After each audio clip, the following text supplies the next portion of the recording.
Hey everybody, I'm CJ, and what I want to do today, it being Halloween season and all, I want to talk about a horror comic book.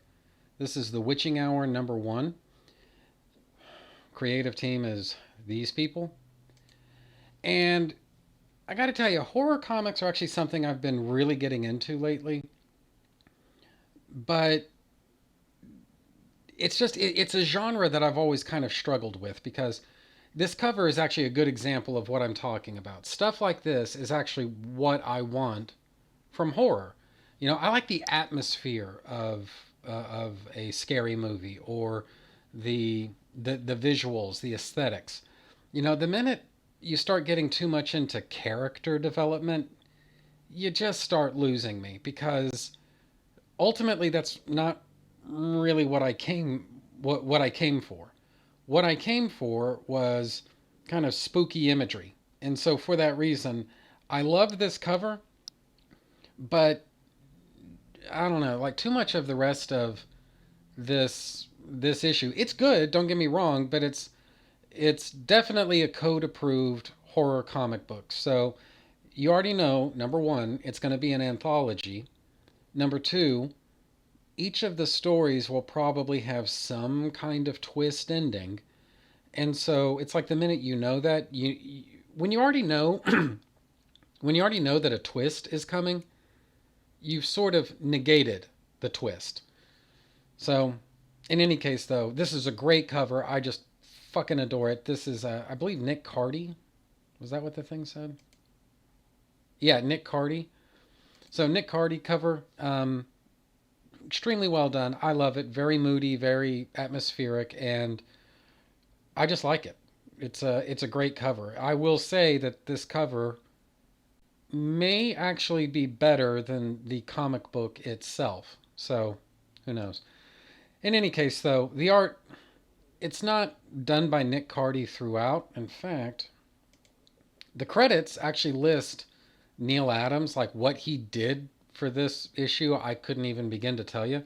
Every single page looks basically like Alex Toth to me. So take that for whatever you think it's worth. But nevertheless, Alex Toth doesn't really let us down on the art. This is, again, just look at this big, spooky, haunted castle looking thing. It's late at night. There's this twisty path leading up to the front gate. I just dig it. Oh, and of course, you know that in the dungeon somewhere, there's going to be some witches, and God only knows what they're brewing. And in pretty short order, what you realize is these number one, these witches, they're not really characters per se. I mean, they are, but they're almost more like hosts, right? They're sort of like the collective MCs of this title, and there's not really a story here, as such. It's just them just kind of talking shit to each other. There's a little bit of a generational divide going on here, where the younger witch just doesn't really see eye to eye with the older ones, and so they try to figure out who can tell the scariest story. And how scary are these stories that they tell really? Well, I guess that's in the eye of the beholder, but nevertheless, this is just a fun little comic book. It's not going to change your world. It's really just meant to be, in its own sort of way. I would almost want to say that this is kind of like a wannabe EC comic book title, maybe Tales from the Crypt, perhaps, telling these scary stories that involve these witches and people doing all sorts of naughty things. And of course, in the twist ending, you know that they're going to pay the price for it. And this is just a fun little comic book, and it's the kind of thing that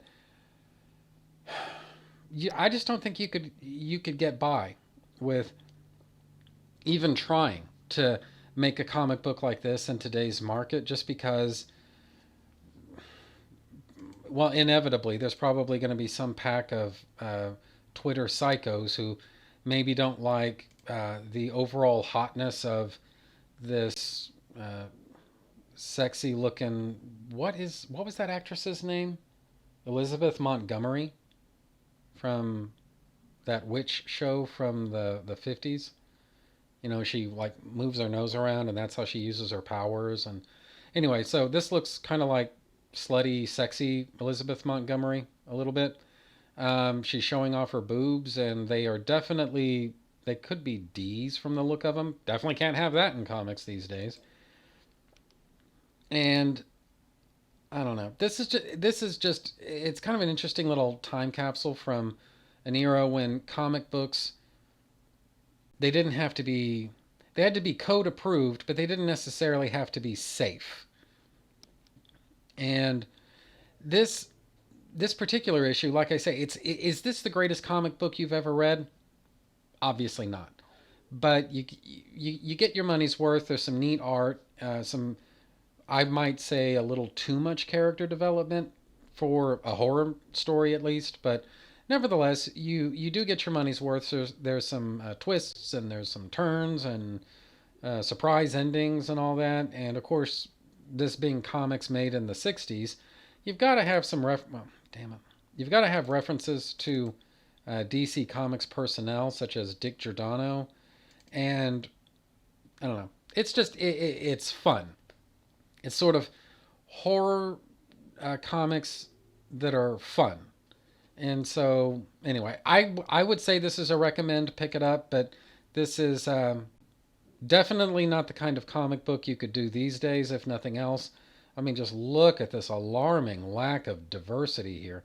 I see exactly one POC and one woman on this whole page, and Lord knows we can't tolerate that. So anyway, I'm CJ, and that's that. Please comment, like, subscribe, and share.